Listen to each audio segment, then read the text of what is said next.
Hi everybody, it's Patrick. So sometimes you ask me, like, what do I do if the stain is set for a long time? Or what if I, wash something, put it through the dryer and the stain doesn't come out? Or I find something in an estate sale that's had a stain on it since before the Model T. Well, I'm going to show you how to tackle those really tough stains. It's not hard. It's going to be easy. And we're going to do it with my sweater. I wore this sweater in February for a delicious meal in Louisville, Kentucky, and I got chili paste and curry on it.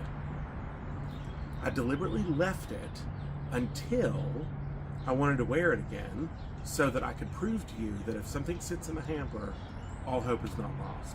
So let's get started. First, I'm going to lay the sweater out.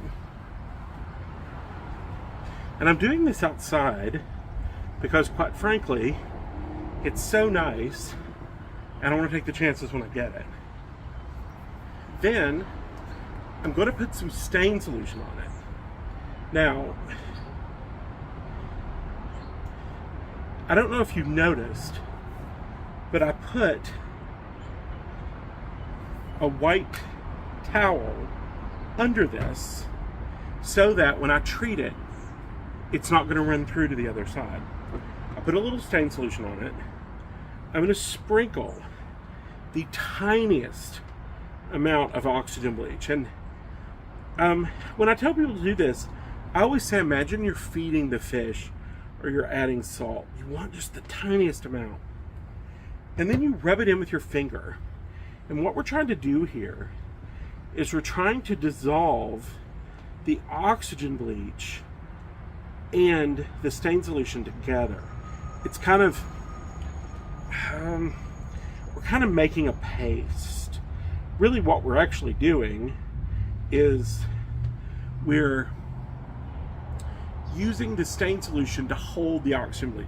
Because the oxygen bleach is what's going to do the heavy lifting, and the stain solution is what's going to attack all that delicious butter and olive oil. So now we're going to let this sit. We're going to let it rest an hour or 2 hours. I'm not entirely sure. I have some other things to do, and when I'm done, I'm going to come back to it. But we're going to let it rest, and then we're going to come back to it, and I'm going to show you what we're going to do next. Okay, so here's the stain after it has sat about an hour, maybe an hour and a half. About an hour. So there it is. You can see it's lightened significantly from where it started. So now we're going to do the next thing, and this is sort of funny. So, let me show you what we're going to do. We're going to use some things from the kitchen. We're going to use the cooling rack that I use when I make cookies.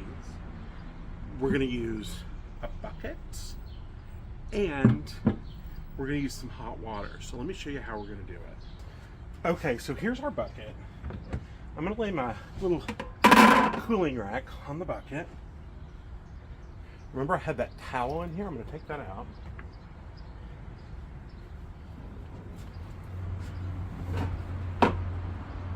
I'm going to stretch the stain kind of across the bucket.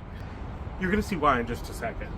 So now, I'm going to take my hot water and I'm going to pour straight through the stain.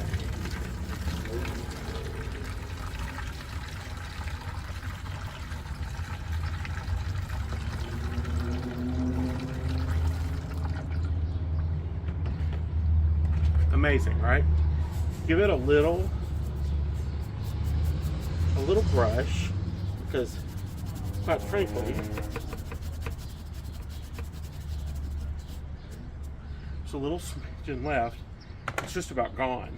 Okay, so you've watched the whole process, right? Like, sweater, whatever, you got it.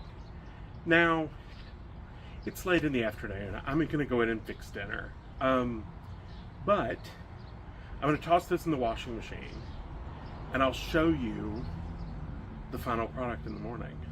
I hope this captured on video because it turned out really good. All right, see you tomorrow. Well, here it is. It looks great, right? So the spots are gone. The sweater feels fresh. It doesn't smell like that delicious meal. So it was that easy. Thanks for watching. Have a great day.